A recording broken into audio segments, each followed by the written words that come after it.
मन को विचार के द्वारा दोष पैदा करके या इधर राग पैदा करके प्रभु की तरफ हटाओ। दूसरी बात ये, नियम की बड़ी मार मन पे पड़ती है।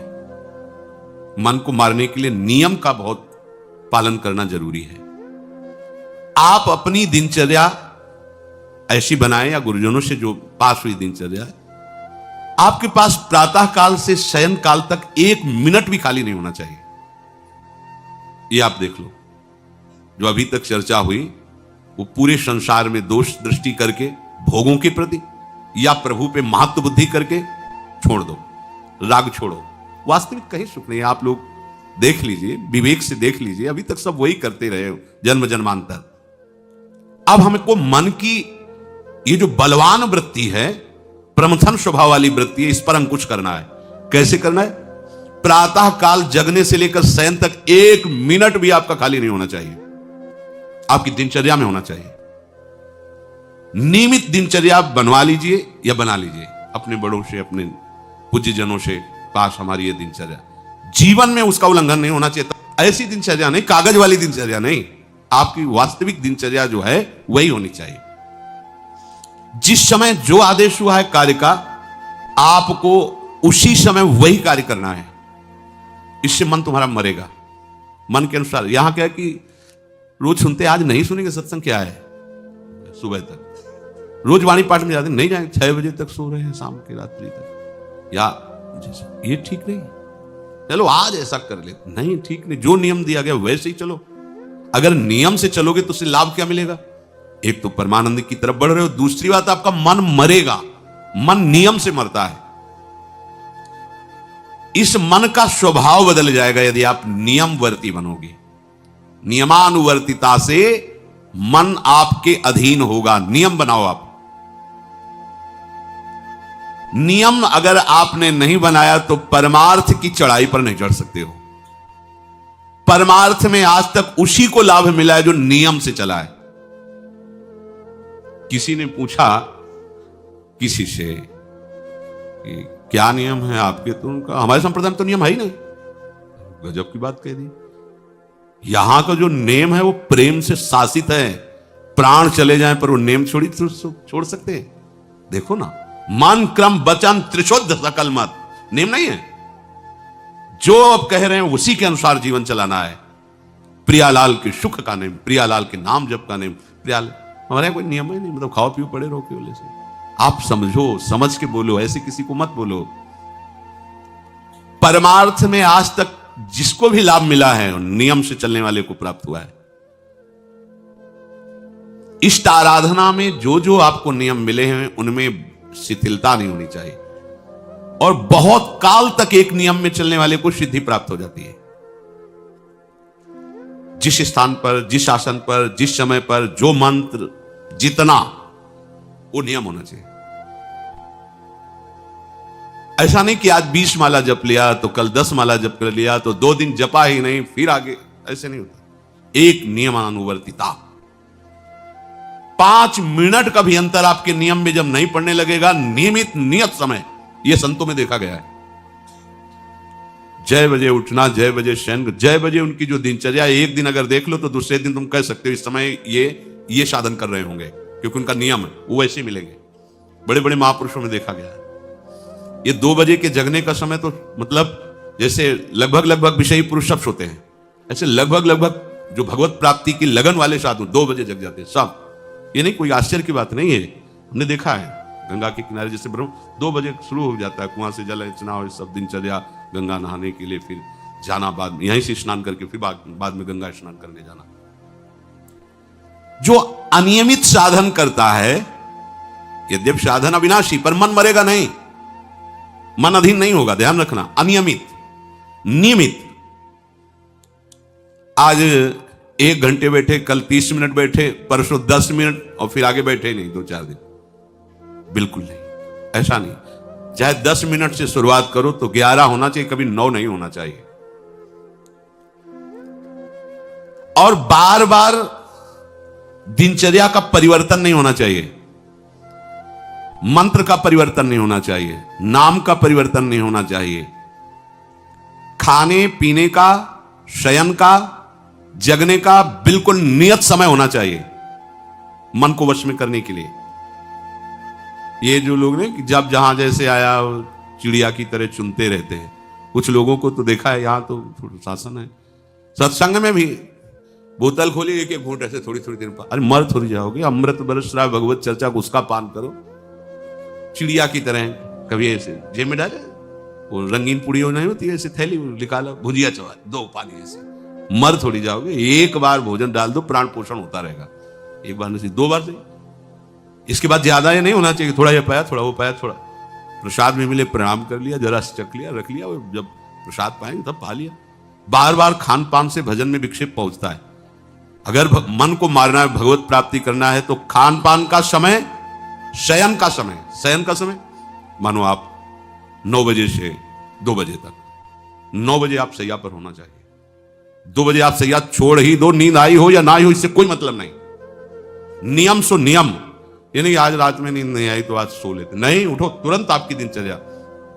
अपने लोगों ने अभ्यास जब किया ना, तो उसमें ये नहीं कि जग के विचार करना है कि उठना है, जे ही घड़ी पर दृष्टि गई, आज तक भगवत कृपा से कभी अलार्म नहीं लगाया, बचपन से लेके अभी तक। मिले ही नहीं घड़ी तो अलार्म क्या लगाए, गग्गा के लिए घड़ी लेके कौन घड़ी देगा, गरीब किसानों के। एक समय निश्चित 5-10 मिनट के अंतर की बात नहीं कहते, तुरंत वस्त्र हटाओ, तुरंत। ये नहीं कि ओढ़ के ध्यान करेंगे, वो ध्यान नहीं होगा, वो सो जाओगे। वो पहले अगर सर्दी के समय हटा दिया, ऐसे खुले बैठो, ठंडी लगेगी। अब नाम जप करो जितनी देर तुम्हारा नियम हो, नहीं तो चलो अपना शौच स्नान पवित्रता, फिर उस शयन वाले आसन पे ना बैठे। अगर फिर नहा धो करके बैठ जाओगे तो एक नींद पूरी और हो जाएगी उसमें। और प्राय लोग यही करते ना कि पहले तो बोले नहाने धोने की जरूरत नहीं, नाम जप कर लेंगे, उसी में बैठे। ओढ़ के अगर बैठ गए तो सूर्य उदय हो गए, कितने नाम जपा उनको खुद पता नहीं, क्योंकि वो कम्बल की उसमें, या नहा के जल्दी से उड़ के बैठ गए फिर सो गए। ऐसे साधना नहीं होती। स्नान करने के बाद फिर आसन में बैठ के बहुत साधारण अवस्था, ऐसा नहीं कि खूब गरम गरम कंबल ऐसे ओढ़, नहीं, ठंडी लगनी चाहिए, शांत बैठ, आंख खुली, ध्यान नहीं करना चाहिए, आंतरिक ध्यान करो। आंख मूंद ली ना तो सुषुप्ति में पहुंच जाओगे। ध्यान पूर्वक ऐसे, जैसे चातक स्वाति की बूंद को निहारता है। भागवत में आया कि कैसे सुरता होना चाहिए, वक्ता के प्रति चातक दृष्टि से देखते हुए, एक एक शब्द श्रवण इंद्री से वो पान कर रहा है, ऐसे शांत एकदम देखते हुए ऐसे पान। श्रुता सोई परम सुजान, सुनत चित रति करे। आपके वस्त्र पहनने का ढंग, चलने का ढंग, बोलने का ढंग सात्विक होना चाहिए। सोमवार को अमुक रंग का, मंगल को अमुक रंग का, बृहस्पति को अमुक रंग का, ऐसे चलने की भी अलग अलग स्टाइल, अलग अलग से डालना। कब अगर भगवत प्राप्ति करनी है तो सात्विक चाल हो, सात्विक भाषा हो, सात्विक वस्त्र हो। इनका भी बहुत प्रभाव पड़ता है, वस्त्रों का भी प्रभाव पड़ता है, चाल का भी प्रभाव होता है।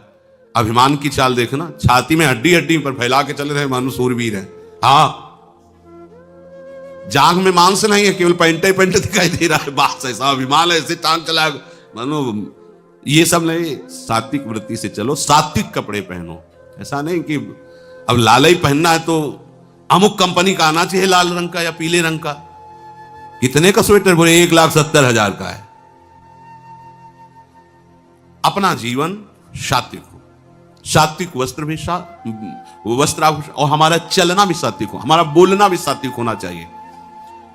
अब इसके बाद उपासक को देखो, ये तो नियमावर्तिता हुई, अपने मन के ऊपर हर समय दृष्टि रखनी। उपासक शब्द इसीलिए है, विषयी पुरुष नहीं रख सकता। उपासक को हर समय मन पर दृष्टि रखना है, क्या सोच रहा है, ऐसा क्यों सोच लिया इसने, ऐसा क्यों ये प्रेरणा आई, क्या हमारा भोजन गलत हुआ, क्या संग गलत हुआ, क्या हुआ, पूरी जांच हो रही। आप सच्ची मानना, प्रारंभिक बात तो अलग है कि मन पूर्वश, नहीं तो ऐसा नहीं है कि काम के विषय में सोचने लगे, ये लोभ के विषय, ऐसा नहीं है। आपका संग गलत हुआ, आपका दर्शन गलत हुआ, आपका गलत श्रवण हुआ, भोजन गलत हुआ, तो ही हो सकता है। नहीं, ऐसे नहीं कि भगवत चिंतन की धारा में बीच में काम आ जाए, बीच में क्रोध आ जाए। प्रारंभ में तो ऐसा होता है, लेकिन आगे बढ़े हुए उपासकों को फिर ये दिनचर्या में अपनी जांच करनी, क्या गलत हो गया, आज क्या खाया जो हमारे मन में ऐसे विचार आ रहे हैं, आज किसका संग किया जो हमारे मन में ऐसे विचार आ रहे हैं। यद्यपि बड़ा कठिन है मन की जांच करना, क्योंकि हम मन ही बने हुए हैं, तो जांच क्या करेंगे। जांच तो वो कर सकता है जो थोड़ा मन से अलग हटा है ना, दृष्टा भाव देख रहा है मन को। हम तो मन ही बने हुए हैं, जो चाहता है वो हम चाहते हैं। देखो ना, बहुत बातचीत से समझ में आता है। आज हमारी ये खाने की इच्छा है, आज वहां जाने की इच्छा है, तुम्हारी थोड़ी, मन की है। थोड़ा अलग हट करके देखो, फिर उसमें निर्णय करो सही है या गलत। जो जो विचारों में आप सपोर्ट दे देंगे वो मन के संस्कार बन जाएंगे। आप सपोर्ट नहीं देंगे तो संस्कार नहीं बनेगा। ये बहुत खास बात है। जब आप भजन में बैठे हो, साधन में, या चलते फिरते उठते बैठते, ये जो शास्त्र विरुद्ध गंदी स्फुरणा दे, आप बिल्कुल इसको सपोर्ट मत करना, नहीं संस्कार बना देगा। फिर वो आपके न चाहने पर भी आपको परेशान करेगा। और यदि आप बिल्कुल उदासीन रहे, जैसे पागल आदमी पीछे बोलता चला जाए, आप कुछ मत बोलो, वो दूसरी दिशा में चला जाएगा। ऐसे ही मन शांत हो जाएगा आपका। ये आपको फेंकता, आप परेशान मत होना, ये फेंकता रहेगा जो उसने जमा किया है, फिर शांत हो जाएगा, फिर नष्ट हो जाएगा, उसका विषय स्फुरण नष्ट हो जाएगा। अगर कहीं मन भगवत संबंधी सलाह दे तो उसको दुलार करना चाहिए, सराहना करें, वाह आज आपने बहुत सुंदर बात। मन आपको कभी कभी अच्छी सलाह दे, और जहां आपको बुरी सलाह देने लगे तो फिर उसको धिक्कार दो कि प्रभु से बढ़कर तुमको ये लगा, प्रभु के नाम रूप से बढ़कर लगा। अंदर होना चाहिए, बाहर भले मत। ऐसे हो गए ना, वो सुधरने लगेगा। बस ये अच्छे से ध्यान रखो, जब ये गलत प्रेरणा करे तो या तो एकदम उदासीन, और या फिर इसको डांट लगा दो, प्रभु की तरफ चलना है, क्या गंदी बात अंदर। नहीं नहीं, अभ्यास से मन असत कार्यों को छोड़कर भगवत कार्यों में लगने लगेगा। धीरे धीरे जब इसको स्वाद मिलेगा तो पूरा का पूरा ये आपके अधीन होने लगेगा। ऐसा नहीं है कि मन वश में नहीं, मन वश में की वश की बात, मन की ताकत नहीं होती कि विषयों में चला जाए। आप करके तो देखो भजन, नहीं ऐसा होता तो पूरा जीवन बर्बाद हो जाए। फिर जो मन ही वश में नहीं होता फिर क्या, नहीं ऐसा नहीं। पूरे जीवन को पढ़ा है। साधु की सबसे बड़ी पढ़ाई मन की होती है, वो मन को पढ़ता है, पूरे जीवन मन को पढ़ा है उसने, देखा है मन अब क्या परिवर्तन, अब क्या परिवर्तन, अब क्या स्थिति, अब क्या स्थिति। सच्ची मानिए, एक दिन मन मनमोहन बनकर के अनुभव करा देता है, कहीं और अनुभव नहीं होता, इसी में अनुभव होता है, निहाल कर देता है, धन्य धन्य कर देता है। बस इसके असत वासनाओं, असत चेष्टाओं, असत स्फुरणाओं का आप साथ न दें तो ये आपसे अलग हो नहीं सकता, ये भगवदानंद में डुबो देगा। इसे अधिक से अधिक भगवत चर्चा सुनाओ, इसे अधिक से अधिक प्रभु की छवि के दर्शन कराओ। देखो, भरो, मन में भरो, खूब भगवत चर्चा करो। प्रभु की श्री विग्रह, आप जिस कमरे में शयन करते हो उस कमरे में कहीं भी कोई सांसारिकता नहीं होनी चाहिए। परिवार की फोटो या किसी अन्य आकर्षणकारी वैभवशाली की फोटो, ऐसा नहीं, या कोई अपने आराध्य देव गुरुदेव संत भगवान, एक से एक भगवत प्रेमी महात्मा, उनकी संतों की छवि, प्रियालाल की छवि, जिधर दृष्टि जाए भगवत स्मृति में लगा दे। उठते बैठते अपना तो कमरा अंदर से ऐसा ही होना चाहिए, पूरे कमरे में नाम लिख लो, राधा राधा राधा वल्लभ सिंह, राधा राधा राधा राधा, या लिखी हुई टांग, बहुत आपको लाभ मिलेगा। जिधर अब राधा राधा राधा, अखंड स्मृति।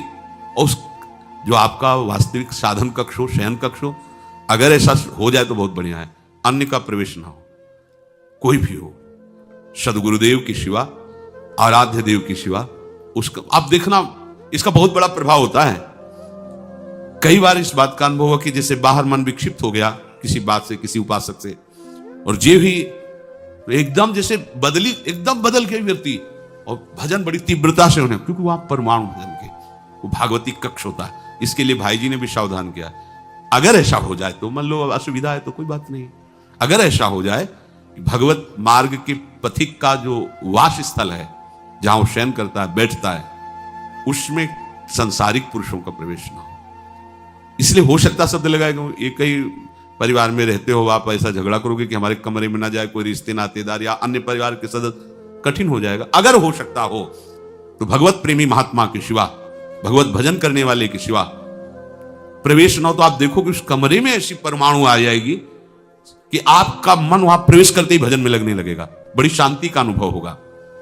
इसे खूब भगवत चर्चा सुनाओ, भगवत चर्चा करो, और भगवत श्री विग्रह के दर्शन कराओ, बड़ा लाभ मिलता है। जैसे आप जहां शयन कर रहे हो, सामने अगर अपने आराध्य देव की छवि हो ना, बार बार बार बार दर्शन का शौक, और कभी कभी तन्मयता एकाग्रता करते हुए अगर शयन कर जाओ तो स्वप्न में वही छवि के दर्शन करते हुए पाया जाता है। एकाग्रता का बड़ा महत्व है। अगर आप नाम में एकाग्र करके सो जाओ तो आप देखो जगते समय आपकी वही नाम चलता मिलेगा। मन के कहने में कभी अपने आप को मत फंसाओ। मन लोभी, मन लालची, मन चंचल, मन चोर, मन के मत चलिए नहीं, ये पल पल में कुछ और, ये भटकाता रहता है। जब तक ये प्रभु की तरफ आपको प्रेरित ना करे तब तक इसको अपना दुश्मन मानकर इसका विरोध ही करते रहिएगा। मन का जैसे अपने दुश्मन के प्रत्येक कार्य पर निगरानी करने वाला दुश्मन के प्रहार से बच जाता है, क्योंकि हर क्षण वो सावधान रहता है, वैसे ही जो उपासक मन पर नजर रखकर इसे दुश्मन के भाव से देखता है वो सावधान रहता है और मन के प्रहार से बच जाता है। जहां कहीं ये उल्टा आपको ले जाने के लिए करे, बस इसकी सुनना नहीं, बिल्कुल इसके विरोध में हो जाना। ये बड़ा बलवान है पर तुमसे बड़ा नहीं, ध्यान रखना, ये तुम ही से बलवान है, तुम ही से खा पी के तुम्ही को पटकेगा अगर इसके अनुकूल रहे। और अगर आप अपने, तो ये इसकी ताकत नहीं आपको गिरा दे, क्योंकि बिना सपोर्ट के आपके कुछ नहीं कर सकता। पक्का आप सपोर्ट मत कीजिए, ये आपका कुछ नहीं बिगाड़ेगा। तो इसका स्वभाव है कि एक क्षण में अपने अनुकूल कर लेना। जहां दिखाया कि हम आपको ऐसा सुख प्रदान करेंगे, जल रहे हो ना, अभी आनंदित हो जाओगे तो आप दस्तखत कर दोगे, जी वसूल लेंगे। आपके दस्तखत के बिना कुछ नहीं कर सकता।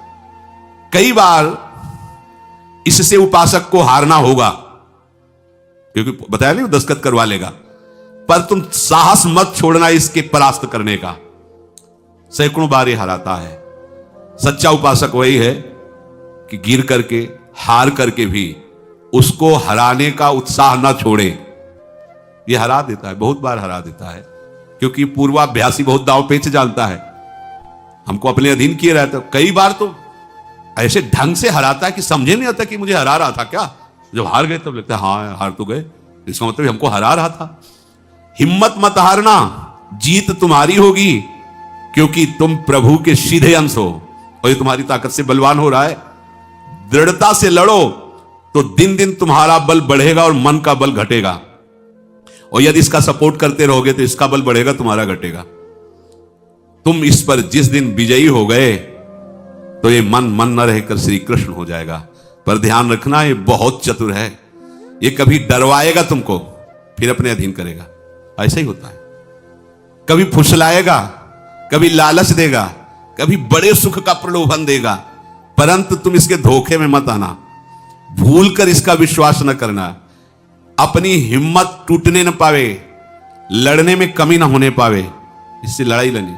यहां मन से तो लड़ते नहीं, बाहर झगड़ा करते घूम रहे, इससे लड़ो, ये बेईमान जो हमको परास्त कर रहा है। अंत में आप देखोगे आपकी आज्ञा पर खड़ा हो जाएगा हाथ जोड़, आप जैसा ये विश्वासी सेवक बन जाएगा। मन को कभी निकम्मा मत रहने दो। अब तो सब हो गया, वाणी पाठ भी हो गया सब। 3 घंटे तो कोई बात है नहीं, 3:30 बजे शाम के जाना है। 3 घंटे में वो इतना मसाला एकत्रित कर देगा कि 3 महीने में तुम सत्संग के द्वारा उतना सामग्री नहीं एकत्रित कर पाओगे उसको हराने के लिए। बहुत चतुर है, इसको खाली मत रहना। एक आदमी ने भूत सिद्ध किया, भूत सिद्ध हो गया। भूत ने कहा कि काम बताओ हमें, अमुक काम, एक क्षण में कराया, और बताओ। और क्या बताएं? बोले काम नहीं बताओगे तो उठा पटक देंगे तुम्हें, हम तुम्हें मार देंगे हम। वो जो भूत सिद्ध करने के लिए मंत्र दिया था वो गुरु के पास गया, बोले महाराज तो कह रहा मार डालेंगे अगर काम नहीं बताओगे। ठीक है, एक लंबा बांस खड़ा कर दिया और कहा इस भूत को आदेश करो, इस पे उतरो चढ़ो, जब तक हम कोई काम ना बताएं तो यही तुम्हारे ऊपर का। बस ऐसे ही मन भूत है, उठा पटक देगा आपको किसी न किसी विषय में। इसको काम बताओ, क्या राधे श्याम राधे श्याम राधे श्याम, चढ़ते उतरते रहो, ऐसे नाम में चलते रहो। जब और कोई काम होगा तो बताएंगे, चलो सेवा कर लो, बाड़ी पाठ कर लो, नहीं है ना, राधे श्याम राधे श्याम राधे श्याम। पक्का समझो भूत है, मार देगा तुम्हें। अगर राधे श्याम रूपी बांस में इसे चढ़ाओगे, उतारोगे नहीं तो पटक देगा किसी न किसी विषय में, फिर छाती जलेगी, दिमाग खराब होगा, डिप्रेशन में पहुंच जाओगे। ये ऐसे ऐसे कर्म करवा देता है कि लगता है अब भी इसकी जरूरत है। प्रभु के होके, प्रभु का नाम जप करके, प्रभु के मार्ग में अब भी इसकी जरूरत है। जो तुमने किया, जो तुमने सोचा, जो तुम सोच रहे हो, इसकी जरूरत है। बहुत सावधान, नाम कभी छूटे ना इसको उसमें। ये निकम्मा मन बर्बाद कर देता है। निकम्मा रहोगे तो इधर उधर की बातें सोचेगा। एक और बात बता दे, जब तक नींद ना आवे तब तक लेट करके भजन मत करना। किडनी थोड़ी खराब है तुम्हारी कि तुम्हें बैठने में परेशानी। अपने लोगों ने ऐसा किया है, जब जैसे रात्रि में है माला लेके बैठ गए, अब नींद नहीं आ रही है तब तक माला चल रहा है, भजन चल रहा है। जब नींद आने लगी धीरे से माला छाती में रखा है, अगल बगल कोई अपने माला में ही है। अब लेट करके कि नींद का इंतजार, तो नींद तो आए कि ना आए, लेकिन ये क्या क्या प्रोग्राम आ जाएगा वो आप देख लो। नए साधक सावधान नहीं रहते तो दुर्दशा अपनी कर लेते हैं क्रियाओं के द्वारा, अन्य चेष्टाओं के द्वारा। शयन के समय बहुत सावधान रहने की जरूरत है। दिन भर तो आपको ऐसी सेवाएं मिली हैं, ऐसे साधन मिले हैं जो भगवदानंद में डुबोने के लिए पर्याप्त हैं, लेकिन जो आपका पर्सनल समय है उस समय आप सावधान रहना। अब आप फुर्सत में लेट गए, जे भी फुर्सत सोच के लेटे कि सब हो गया, अब उसका प्रोग्राम शुरू मन का। अब आपकी इधर उधर चित्तवृत्ति, फिर मोबाइल जो पास है तो फिर क्या कहना है, मन को तो मानो अमृत मिल गया, वो आपको प्रेरित करेगा। जहां आपने कोई गेम ये वो नौटंकी नाटक की, जहां बस उसको मसाला मिल गया वो आप काफी है, वो आपको ऐसी जगह पहुंचा देगा कि सुबह दिनचर्या में हाजिर नहीं हो पाओगे। कहां है वो? बोले अभी तो आया ही नहीं वो। क्यों? मन ने उसको परास्त कर दिया, इसलिए नहीं आया। बहुत सावधान। ये निकम्मा रहेगा तो बुरी बुरी बातें सोचेगा। खास बात है दिन भर सावधान रह सकते हो माना, लेकिन शयन के समय जब आप अपनी सैया पे गए, अब होश ठिकाने रखो, बिल्कुल सावधान। यहां थोड़ी तुम्हें सावधान रहने की जरूरत है, अभी तो सावधान आई हो, नहीं तो अभी खड़े हो, तुम्हारे पितर तक तृप्त हो जाएंगे अभी है। लेकिन कमरे में सिटकिनी बंद, अब शयन के लिए गए, अब होश में, यही होश खो जाते हैं। ध्यान रखना, मन आपसे ऐसी चेष्टाएं कराएगा, क्रियाएं कराएगा, ऐसा दर्शन कराएगा, ऐसा सोचवाएगा, पूरे दिन की साधना को मटिया प्लेट कर देगा, पोछा लगा देगा। हमारी प्रार्थना मान लेना, जब तक नींद ना आवे तब तक सोने के लिए आप लेटना नहीं। यदि जवान साधक हो, माला हाथ में, ऐसे दोनों हाथ कब्जे में है, जवान से नाम या मंत्र अंदर। अब थक गए, सो गए तो ऐसे सो, आपकी शैया परम पवित्र है। और अगर घंटा 2 घंटा इंतजार नींद का, तो पक्का वो भ्रष्ट करा के रखेगा, पक्का। हमारी बात लिख लो। सावधान, शयन के समय हर उपासक सावधान। उस समय विशेष आवश्यकता आपको भजन की है, क्योंकि वो एकांत है और आपके ऊपर उस समय मन को हावी होने का अवसर मिल गया। इसलिए सावधान, सत्संग को सुना जाए, मनन किया जाए और आचरण में उतारा जाए, और इस भूत को हर समय नाम रूपी बांस पे चढ़ाते उतारे। राधे श्याम, राधा वल्लभ श्री हरिवंश, राधा वल्लभ श्री हरिवंश।